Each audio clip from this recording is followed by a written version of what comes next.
सबसे पहले सभी जवानों को जय हिंद, वंदे मातरम, प्यार भरा नमस्कार। साथियों, मेरा नाम है आनंद और आप देख रहे हैं नेवी पूर एकेडमी। बहुत खुशी की बात है कि भारतीय नौसेना की भर्ती आ गई है और आप सभी लोग मेरे भाई तैयारी में जुट गए हैं। और बहुत सारा डाउट्स होता है आपके मन में कि पढ़ाई कैसे करें, क्या पढ़ें क्या नहीं पढ़ें। ये सब कुछ हम लोग डिस्कस करेंगे और आपकी जो सिलेक्शन है ना, कैसे आपका सिलेक्शन जो है ना आसान से आसान तरीक़ा से मेहनत करके आपका होगा, मतलब स्मार्ट वर्क के तौर तरीके से आपका सिलेक्शन होगा, किस तरीके से आपका सिलेक्शन होगा, वो सारी चीज़ें हम लोग डिस्कस करेंगे। और हाँ, मैंने खुद सिलेक्शन लिया है मेरा भाई और आप भी सिलेक्ट होकर रहोगे। और हाँ, वर्दी आपको मैं दिलाऊंगा बशर्ते कि आप ईमानदारी से और शिद्दत से मेहनत करेंगे। तो दोस्त चलिए अभी हम लोग फर्स्ट ऑफ ऑल अभी हम लोग देख लेते हैं भारतीय नौसेना एमआर और एसएसआर की जो भर्ती आई है। इसके लिए आपको ज़्यादा कुछ नहीं करना है। देखिए, सिर्फ और सिर्फ 3 स्ट्रैटेजी मैं दूंगा, 3 तरीका जो मैं बताऊंगा। पहले तो ये तरीका है कि देखिए, सबसे पहले आप क्लास को करिए पूरा, मतलब आप अपना क्लास जो है ना एकदम मतलब 100% इसको, मतलब आपका क्लास जो है ना यानी 100% आप जिस भी टीचर से पढ़ रहे हैं उनकी सारी क्लासेस देख लीजिए। कहीं ना कहीं आप उनका जो भी कंटेंट है उनका 100% कंटेंट क्लियर कर लीजिए, अपने माइंड में फिट कर लीजिए कि हाँ पूरा सिलेबस मुझे पता है। और जब सिलेबस आपको पता है तो जैसे जैसे आप पढ़िएगा वैसे वैसे आप खुद से नोट्स बनाइएगा। सेल्फ नोट्स बनाना है, ऐसा नहीं कि पीडीएफ के भरोसे रहना है। भैया पीडीएफ यहाँ होना चाहिए, आपके इस मेमोरी में पीडीएफ होना चाहिए, ना कि आपका पेन ड्राइव में होना चाहिए, ना ही आपका मोबाइल का स्टोरेज में होना चाहिए। आपका पीडीएफ यहाँ फिट होना चाहिए। तो आप सेल्फ नोट्स बनाइए। और हाँ, मॉक रोज देना है, क्या रोज मॉक नहीं देना है, आपको लास्ट के 5 मॉक देना है। सिर्फ लास्ट में आपको 5 मॉक टेस्ट देना है। और सच्चाई की बात मैं बता रहा हूँ, मैंने मॉक दिया ही नहीं, सिर्फ 2 मॉक टेस्ट दिए थे, वो भी ऑफलाइन किताब में आता है। मैंने फ्रेंड से किताब लिया, भाई थोड़ा मॉक लगाना है, अपने बुक दे देना। मैंने लिया और बस मॉक 2 लगाए। लास्ट के 2 दिन बचे थे, 2 मॉक लगाए, बस उतना ही काफ़ी है यार। मॉक देखिए टाइम सफिशिएंट है, आप लोग को टेंशन नहीं लेना है, बशर्ते कि आपका जो चीज़ें ऑलरेडी पता है, मेहनत आप किए हैं शिद्दत से, तो आपको कुछ दिक्कत वाली बात नहीं है। बस आप लोग तैयारी करिए। और हाँ, ये जो की ऑफ सक्सेस है और बाकी कितना घंटा आपको पढ़ना चाहिए, कितना घंटा पढ़ना चाहिए मेरे भाई, तो ये चीज़ भी मैं आपको बता देता हूँ। और हाँ, जो भी मैं बता रहा हूँ अपना ही स्ट्रैटेजी बता रहा हूँ, ना कि किसी का कट कॉपी पेस्ट है, ठीक है ना, ये ध्यान रखिएगा।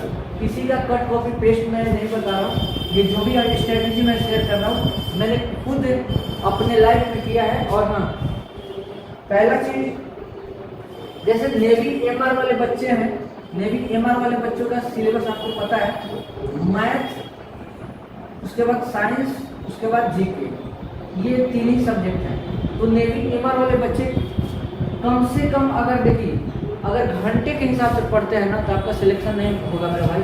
आप सब्जेक्ट के हिसाब से घंटे दीजिए। कैसे? जैसे इसका वेटेज है 25 नंबर का है, ये 25 नंबर का आता है जीके, तो इसको आप कम से कम मैक्सिमम 3 घंटा दे सकते हैं, 3 आवर्स आप इसको दे दीजिए, ठीक है। और बात करते हैं मैथ और साइंस मिलाकर, ये 25 नंबर का है, तो मेरे भाई आप इसको 3 घंटे दीजिएगा ना तो तैयार नहीं हो पाएगा, लेकिन फिर भी आप इसको 4 घंटे दे दीजिए मेरे भाई। स्कोरिंग टॉपिक है साइंस का, जो है ना साइंस का फिक्स टॉपिक है, इन्हीं से सवाल आते हैं। तो साइंस और मैथ्स का थोड़ा सिलेबस ज़्यादा भी हो जाता है, इसलिए 2-2 घंटे आप इनको दीजिए, ठीक है ना, 2-2 घंटे इनको दीजिए। 4-3-7 घंटे तो भाई आपको मेहनत करना ही चाहिए, अगर मैक्सिमम टू मैक्सिमम। बाकी आप इसको 3 घंटे पढ़ते हैं, इसको 2 घंटे भी पढ़ते हैं, आप इसको कितना पढ़ते हैं डजेंट मैटर। ये आपके 10th के एग्जाम पर डिपेंड करता है, 9th में क्या पढ़े हैं, आपका कैसा बेस है उस पर डिपेंड करता है, आपकी स्टडी का लेवल क्या है, आपकी आईक्यू लेवल क्या है, मतलब आपका बेस क्या है। मेन आपका बेस पर डिपेंड करता है नेवी एमआर का एग्जाम। और नेवी एमआर का एग्जाम जो है ना, हमें तो लगता है यार मतलब ये सबसे छोटा एग्जाम है, भले ही मतलब बच्चे तैयारी करते हैं बहुत ज़्यादा, लेकिन ये बहुत ही मतलब इजी एग्जाम मुझे लगता है। और मैंने लाइफ का पहला एग्जाम मैंने ये दिया और मेरा सिलेक्शन हुआ था। तो ये बहुत मेरे हिसाब से इजी है। और एसएसआर वाले को कितना घंटा देना चाहिए ये भी मैं आपको बता देना चाहता हूँ। एसएसआर वालों को कितना, ये जो भी है ना, ये की ऑफ सक्सेस है, एकदम से ध्यान दीजिएगा। एसएसआर वाले मेरे भाई आपको मतलब पहला चीज science, then math, then GK और देन इंग्लिश, ये सारे सब्जेक्ट 25-25 नंबर का है। आप जीके को कम पढ़िएगा, 1 घंटे पढ़िए, बाकी सब्जेक्ट तीनों सब्जेक्ट को 2-2 घंटे पढ़िएगा, 2-2 घंटे, 2 घंटे, 2 घंटे, 2 घंटे, 2 घंटे। तो कम से कम आपको 7 घंटा एसएसआर के लिए भी 7 से 8 घंटा पढ़ना है। एसएसआर का जीके में क्या है ना, इसमें रीजनिंग भी पूछा जाता है 5 से 7 नंबर का। वो रीजनिंग फिक्स पैटर्न पर होता है, कोडिंग, डिकोडिंग, ब्लड रिलेशन, फिर से सीरीज से क्वेश्चन, जैसे 1 हो गया, 4 हो गया, 7 हो गया, तो आगे क्या होगा, इस तरीके का सवाल पूछा जाता है। समझ रहे हैं ना। मैक्सिमम अगर बोला जाए ओवरऑल आपको बताया जाए तो मेन 7 से 8 घंटा आपको तैयारी करना है। कितना?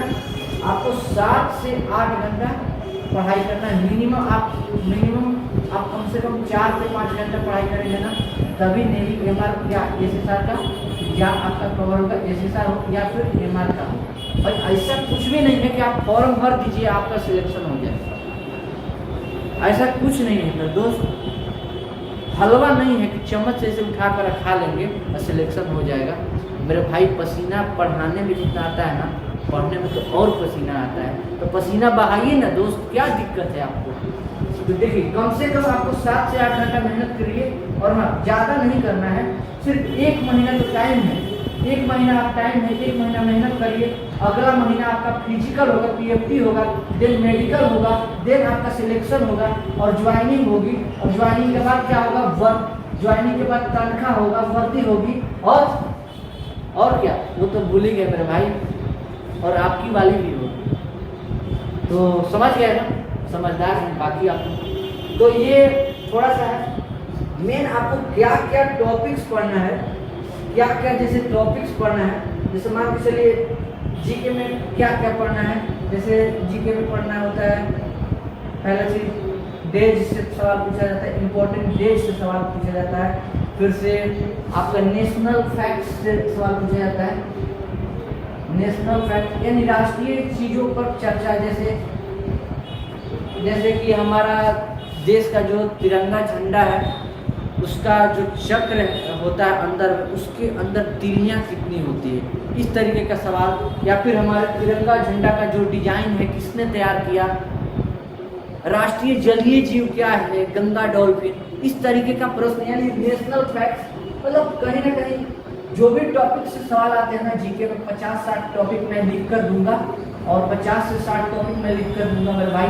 एक भी प्रश्न अगर बाहर आ जाएगा ना तो आप बोल देना। और हाँ, इसी तरीके से सारे सब्जेक्ट का आपको टॉपिक्स बता दिया जाएगा, सब कुछ बता दिया जाएगा नेक्स्ट वीडियो में। इस वीडियो को दबाकर शेयर करिए मेरे भाई। एक बार कमेंट पढ़ लेते हैं। जय हिंद गुरु जी, सभी भाइयों को जय हिंद। फिर से लव यू सर, अरे लव यू ऑल मेरे भाई। एक शायरी हो जाए तो, अरे भाई शायरी तो बस कुछ नहीं यार, शायरी के लिए अरे ना बाबू ना सोना बंद करो ये रोना धोना, ना बाबू ना सोना बंद करो ये रोना धोना, और जल्दी से ले लो एक वर्दी और छुड़ा दो अपने पड़ोसियों का पसीना।